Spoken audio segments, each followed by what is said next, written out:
प्रणाम दोस्तों, आप सभी लोगों का बहुत बहुत स्वागत है मेरे इस चैनल पे जहां मैं आपको पढ़ा रहा हूं गीता। तो दोस्तों, अब तक हमने देखा था अध्याय 13 प्रकृति, पुरुष और चेतना में अर्जुन भगवान श्री कृष्ण से 6 क्वेश्चन पूछते हैं। क्षेत्र क्या है, क्षेत्रज्ञ क्या है, प्रकृति क्या है, पुरुष क्या है, ज्ञान क्या है, ज्ञेय क्या है। तो आइए इसके आगे चलते हैं। अध्याय 14 प्रकृति के 3 गुण। तो अब हम चर्चा करने वाले हैं प्रकृति के अंदर कौन कौन से वो 3 गुण मौजूद है, उनका क्या रोल है और किस तरीके से वो इंसान के जीवन को प्रभावित करते हैं और उनके अंदर फंस के इंसान को कौन कौन से रिजल्ट्स देखने पड़ते हैं। तो जैसा कि पिछले कुछ अध्यायों में मैंने आपको बताया है कि प्रकृति के अंदर 3 गुण मौजूद होते हैं, सतोगुण, रजोगुण और तमोगुण। तो जो लोग सतोगुण वाले होते हैं वो लोग बहुत ही शुद्ध होते हैं, सत्य की तरफ जाना चाहते हैं, सेल्फ रियलाइजेशन होते हैं, उदार होते हैं, है ना, ईमानदार होते हैं और वो भगवान की भक्ति करना ज़्यादा पसंद करते हैं। सेकंड टाइप के लोग आते हैं रजोगुण वाले, जो इस संसार में फंसे हुए रहते हैं। उनके अंदर भौतिक इच्छाएं होती, आकांक्षाएं होती है, मैं ये कर लूँ, मैं वो कर लूँ, किसी को गलत पहुँचा दूँ, कभी भी उनका मन शांत नहीं होता है। उसके बाद आते हैं तमोगुण वाले, यानी जो लोगों के अंदर बड़ा आलस्य होता है। They always procrastinate their own work and their own things. आलस्य होता है, शराब पीते हैं, गलत आदतों में फंसते हैं, गलत कार्य करते हैं, जिससे बहुत नींद आती है। तो उस चीज़ को बोलते हैं तमोगुण, यानी वो लोगों में तमोगुण ज़्यादा हावी होता है। अब देखिए, प्रकृति के अंदर तीनों गुण मौजूद है और प्रकृति जब सांख्य योग में ये कहती है कि मैं चीज़ों को प्रोड्यूस करने की मुझ में क्षमता है, लेकिन मैं खुद इसका भोग नहीं कर सकती।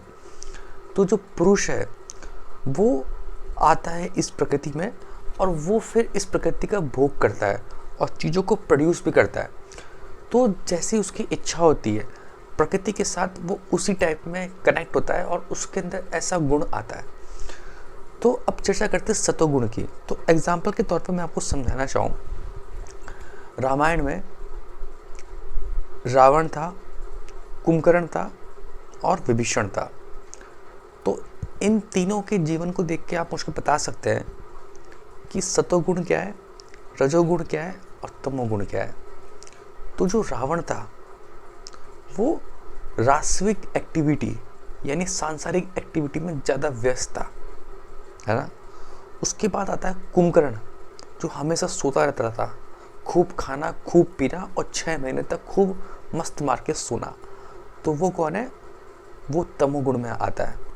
उसके बाद सबसे बेस्ट कौन है, विभीषण, सरल जीवन, एकदम उदार जीवन, भगवान की भक्ति करना, वो है सतोगुण। तो यानी जो इंसान बड़ा सरल है, शांत है, अंदर से क्या सुखी है और जो चीज़ों को बांटता रहता है ना, स्वार्थ की इच्छा ना करते हुए परमार्थ वाले रास्ते पे चलता है कि मैं सबको चीज़ें दे दूँ, सब खुश रहें, ये संसार एक फैमिली के तौर पे रहे, सबकी सारी मनोकामना पूरी हो, जिसके अंदर अच्छे इंटेंशंस रहते हैं, भगवान की भक्ति करता है, वो इंसान आता है सतोगुण में। और जो इंसान इस भौतिक जगत में फंसा हुआ रहता है कि यार मुझको ये चाहिए, उसकी इच्छाएं कभी पूरी नहीं होती, है ना, वो इंसान आता है रास्विक या फिर रजोगुण में।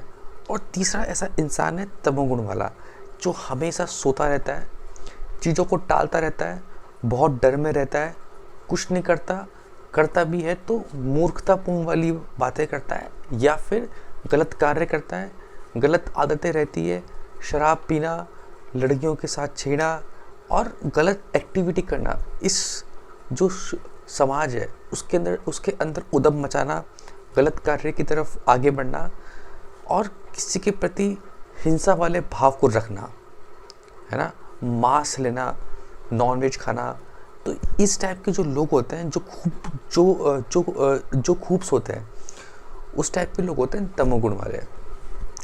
अब भगवान ने ये बताया कि मरने के बाद इनको क्या प्राप्त होता है। तो जो सतोगुण वाले हैं उनको स्वर्ग प्राप्त होता है, जो रजोगुण वाले हैं उनको वापस से इस पृथ्वी पे भेज दिया जाता है ना। और जो तमोगुण वाले हैं उनको पशु की योनि प्राप्त होती है ना। अब ऐसा मान लीजिए ये पूरा संसार एक कारागृह है, एक जेल है, और उस जेल में आपको बांध दिया है। अब उस जेल के अंदर जो चेन है, जो चेन, जिस चेन से आपको बांधा है, तो एक तो आपको बांधा है सोने की चेन से, एक आपको बांधा है सिल्वर वाली चेन से, चांदी की चेन से, और एक आपको बांधा है लोहे की चेन से। तो जो लोहे की चेन है वो क्या है? तमोगुण है। सोने की चेन क्या है? सतोगुण है। और जो चांदी की जो चेन है वो रजोगुण है। तो इस तरीके से आपको बांध दिया है। अब आपसे ये पूछा जाए कि आप कौन सी चेन से ज़्यादा बनना पसंद करोगे, तो जो बुद्धिमान व्यक्ति होगा वो क्या बोलेगा? मैं किसी भी चेन से बनना नहीं चाहता, मैं निष्काम कर्म करते हुए भगवान के धाम को प्राप्त करना चाहता हूँ। तो इन सारी चेनों को तोड़ने का सबसे अच्छा उपाय क्या है? अनन्य भाव के साथ में भगवान की निष्ठापूर्वक भक्ति करना। तो इस तरीके से रजोगुण, तमोगुण और सतोगुण तीनों को क्लासिफाई किया गया है। अब क्या होता है, जो इंसान, अब ये सब चीज़ें क्या समय के अनुसार भी चेंज होती रहती है। यानी ऐसा नहीं कि इंसान के अंदर सिर्फ तमोगुण है तो हमेशा वो तमोगुण में रहेगा। अच्छी संगति में आने के बाद उसके अंदर चेंज आते हैं और उसके अंदर वो क्वालिटीज़ आ जाती है।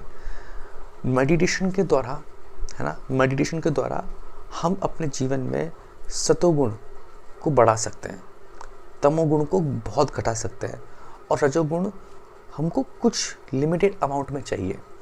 एग्जाम्पल के तौर पे मैं आपको बताऊं, बचपन में हमारी दादी और हमारे घर के जो बड़े लोग होते थे वो यूँ कहते थे कि बेटा जल्दी उठो, सुबह सुबह जल्दी उठो। क्यों? क्योंकि जो सुबह का जो मुहूर्त होता है ना, वो ब्रह्मा मुहूर्त होता है, यानी सतोगुण वाला मुहूर्त होता है। उसके बाद जब सूर्य उदय होता है, सूर्य उदय से लेकर सूर्य अस्त तक का जो भी समय है वो आता है आपके रजोगुण में, यानी सांसारिक एक्टिविटी करने में।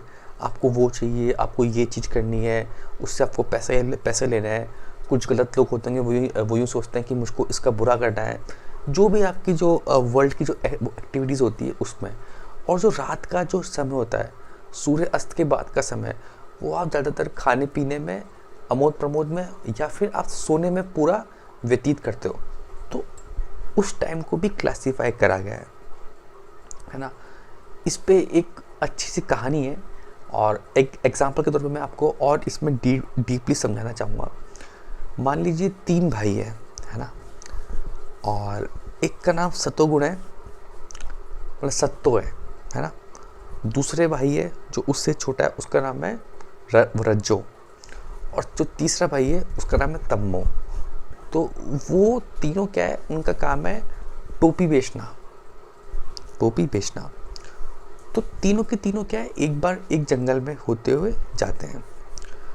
अब क्या है, वो तीनों को नींद लग जाती है और वो एक पेड़ पे सहारा लेके तीनों के तीनों सो जाते हैं। तो जो सत्तो है उसकी टोपी क्या बंदर ले जाते हैं। फिर कुछ देर बाद और बंदर आते हैं, वो रज्जो की भी टोपी ले जाते हैं। फिर कुछ देर बाद और बंदर आते हैं, वो तम्मो की भी टोपी ले जाते हैं। ऐसा करते करते वो बहुत सारे बंदर उन तीनों भाइयों की टोपी को ले जाते हैं। उसके बाद सबसे पहले क्या, तम्मो की नींद खुलती है और वो ये देखता है कि यार मेरे पास तो टोपी नहीं है। अब जो तमोगुण वाला जो व्यक्ति होता है, उस समय उसकी बुद्धि को यहाँ पे शो किया गया है। तो वो क्या है, सोचता है कि अरे यार ये जीवन तो बेकार है। अब तम्मो ये सोचता है कि यार ये जीवन तो बेकार है, बिना टोपी के तो मैं कुछ कर ही नहीं पाऊंगा। रिग्रेट, डिप्रेशन, है ना, डर, चिंता, और वो बहुत ही फ्रस्ट्रेट होके शराब पीने चल जाता है। ठीक है। उसके बाद नींद खुलती है वो रज्जो की।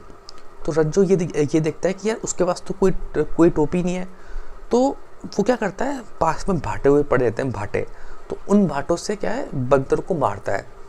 और लास्ट में जब उसको कुछ नहीं मिलता तो वो फ्रस्ट्रेट होके वहाँ से पलायन कर जाता है, वहाँ से निकल जाता है। उसके बाद आता है सत्तो की बारी। तो सत्तो क्या करता है? सत्तो दिमाग लगाता है। सत्तो गुण वाला व्यक्ति जिसका मन और बुद्धि शांत है, मन उसके कंट्रोल में है और बुद्धि और विवेक उसमें ज़्यादा है, और वो बुद्धि और विवेक के अनुसार अपने सारे कर्म को एग्जीक्यूट करता है। तो वो दिमाग लगाता है कि यार मुझको क्या करना चाहिए। तो उसको पता है कि बंदर कंट्रोल से कंट्रोल भी करने में बहुत ही महारथी है ना। यानी बंदर कॉपी कैट होते हैं। तो वो अपनी जेब से एक टोपी निकालता है और उसको पहनता है। तो बंदर भी वहाँ पे उसी टोपी को पहनते हैं। फिर वो कुछ देर बाद उस टोपी को उतार के ऐसे फेंक देता है। तो बंदर भी कंट्रोल से कंट्रोल भी है, कॉपी कैट है, वो भी अपनी टोपी पहन के उतार के नीचे फेंक देते हैं। तो जैसे सारे के सारे बंदर अपनी टोपी को उतार के नीचे फेंक देते हैं, उसी समय वो सत्तो सारे की सारी टोपी इकट्ठी करता है और अपने बैग में रख के अपने घर की ओर निकल जाता है। तो इस कहानी से हमने सतोगुण, रजोगुण और तमोगुण, इन तीनों को और थोड़ा डीपली जाना कि उनकी क्या क्या क्वालिटीज़ रहती है।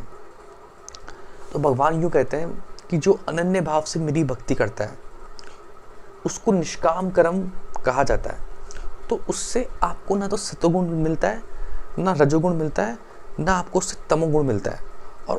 और ऐसा करने से आप सीधे डायरेक्ट मेरे धाम को प्राप्त होते हो, है ना। तो इसी के साथ ये अध्याय यहाँ पे ख़त्म होता है। तो ये सिर्फ एक समरी थी। आने वाले सेशंस में मैं आपको इस अध्याय का डिटेल में आपको लेके चलूँगा और समझाऊँगा हर एक श्लोक को। तो आज के लिए इतना ही। जय हिंद, जय भारत।